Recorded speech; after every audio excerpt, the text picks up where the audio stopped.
संबंध।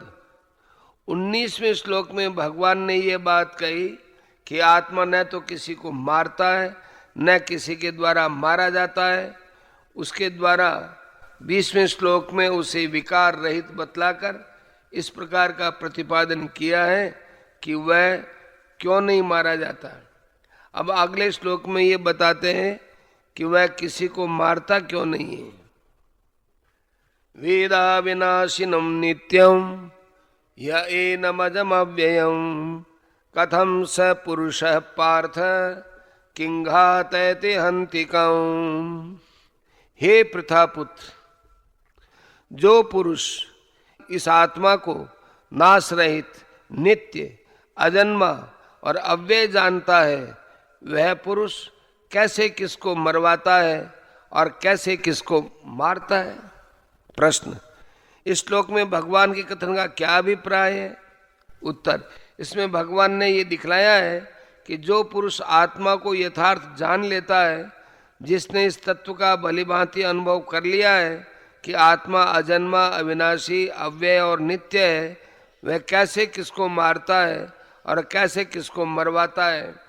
अर्थात मन, बुद्धि और इंद्रियां सहित स्थूल शरीर के द्वारा दूसरे शरीर का नाश किए जाने में यह कैसे मान सकता है कि मैं किसी को मार रहा हूँ या दूसरे के द्वारा किसी को मरवा रहा हूँ, क्योंकि उसके ज्ञान में सर्वत्र एक ही आत्म तत्व है जो न मरता है न मारा जा सकता है, न किसी को मारता है और न मरवाता है। अतः उन्हें मरना, मारना और मरवाना आदि सब कुछ अज्ञान से ही आत्मा में अध्यारोपित है, वास्तव में नहीं है। अतः किसी के लिए भी किसी प्रकार का शोक करना नहीं बनता। संबंध। यहाँ यह शंका होती है कि आत्मा नित्य और अविनाशी है, उसका कभी नाश नहीं हो सकता, अतः उसके लिए शोक करना भी नहीं बन सकता, और शरीर नाशवान है, उसका नाश होना अवश्यंभावी है, अतः उसके लिए भी शोक करना नहीं बनता।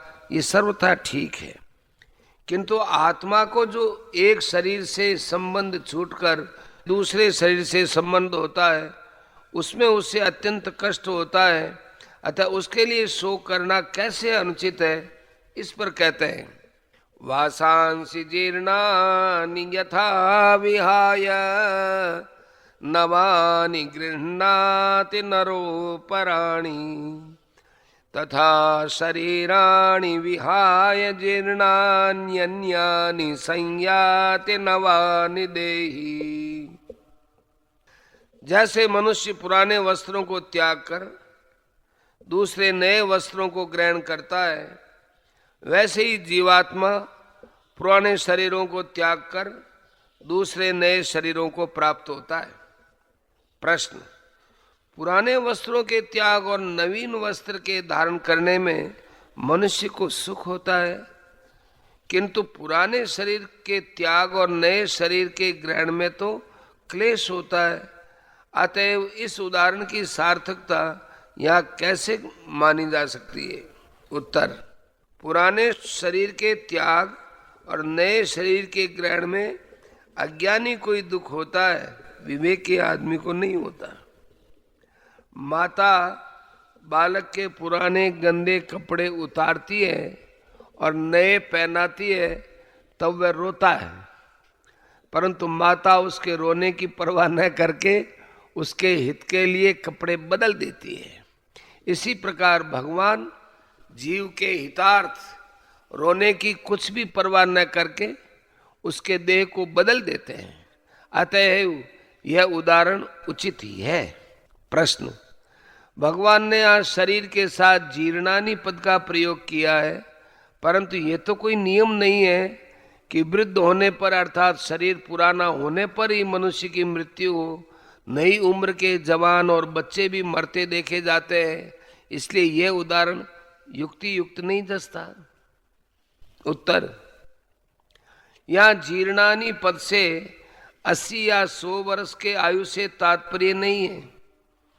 प्रारब्धवश युवा या बाल जिस किसी भी अवस्था में प्राणी मरता है, वह उसकी आयु समझी जाती है, और आयु की समाप्ति का नाम ही जीर्णावस्था है। अतएव यह उदाहरण सर्वथा युक्ति संगत है। प्रश्न, या वासांसी और शरीराणी दोनों ही पद बहुवचनांत हैं। कपड़ा बदलने वाला मनुष्य तो एक साथ भी 3-4 पुराने वस्त्र त्याग कर नए वस्त्र धारण कर सकता है, परंतु देही यानी जीवात्मा तो एक ही पुराने शरीर को छोड़कर दूसरे एक ही नए शरीर को प्राप्त होता है। एक साथ बहुत से शरीरों का त्याग या ग्रहण युक्ति से सिद्ध नहीं है। अतएव यहाँ शरीर के लिए बहुवचन का प्रयोग अनुचित प्रतीत होता है। उत्तर, पहला, जीवात्मा अब तक न जाने कितने शरीर छोड़ चुका है और कितने नए शरीर धारण कर चुका है, तथा भविष्य में भी जब तक उसे तत्व ज्ञान न होगा तब तक न जाने कितने असंख्य पुराने शरीरों का त्याग और नए शरीरों को धारण करता रहेगा। इसलिए बहुवचन का प्रयोग किया गया है। दूसरा, स्थूल, सूक्ष्म और कारण भेद से शरीर 3 है।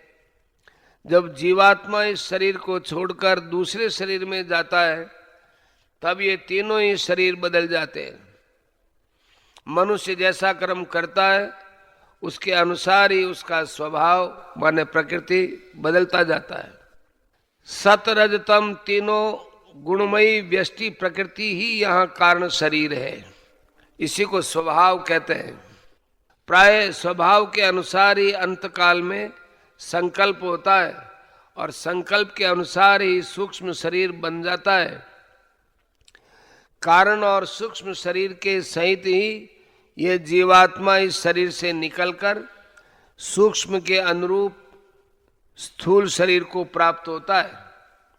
इसलिए स्थूल, सूक्ष्म और कारण भेद से तीनों शरीरों के परिवर्तन होने के कारण भी बहुवचन का प्रयोग युक्ति युक्त ही है। प्रश्न, आत्मा तो अचल है, उसमें गमनागमन नहीं होता, फिर देही के दूसरे शरीर में जाने की बात कैसे कही गई? उत्तर, वास्तव में तो आत्मा अचल है और अक्रिय होने के कारण उसका किसी भी हालत में गमनागमन नहीं होता, परंतु जैसे घड़े को एक मकान से दूसरे मकान में ले जाते समय उसके भीतर के आकाश का अर्थात घटाकाश का भी घट के संबंध से गमनागमन सा प्रतीत होता है, वैसे ही सूक्ष्म शरीर का गमनागमन होने से उसके संबंध से आत्मा में भी गमनागमन की प्रतीति होती है। अतएव लोगों को समझाने के लिए आत्मा में गमनागमन की औपचारिक कल्पना की जाती है। यहाँ देही शब्द देहाभिमानी चेतन का वाचक है। अतएव देह के संबंध से उसमें भी गमनागमन होता सा प्रतीत होता है, इसलिए देही के अन्य शरीरों में जाने की बात कही गई है। प्रश्न, वस्त्रों के लिए गृह्णाति तथा शरीर के लिए संयाति कहा है। एक ही क्रिया से काम चल जाता, फिर 2 तरह का प्रयोग क्यों किया? उत्तर, गृह्णाति का मुख्य अर्थ ग्रहण करना है और संयाति का मुख्य अर्थ गमन करना है। वस्त्र ग्रहण किए जाते हैं, इसलिए यहाँ गृह्णाति क्रिया दी गई और एक शरीर को छोड़कर दूसरे शरीर में जाना प्रतीत होता है, इसलिए संयाति कहा गया है। प्रश्न, नरह और देही इन दोनों पदों का प्रयोग क्यों किया गया है? एक से भी काम चल सकता था। उत्तर, नरह पद मनुष्य मात्र का वाचक है और देही पद समस्त जीव समुदाय का, अतः दोनों ही सार्थक हैं, क्योंकि वस्त्र का ग्रहण या त्याग मनुष्य ही करता है, अन्य जीव नहीं। किंतु एक शरीर से दूसरे शरीर में गमनागमन सभी देहाभिमानी जीवों का होता है, इसलिए वस्त्रों के साथ नरह का तथा शरीर के साथ देही का प्रयोग किया गया है।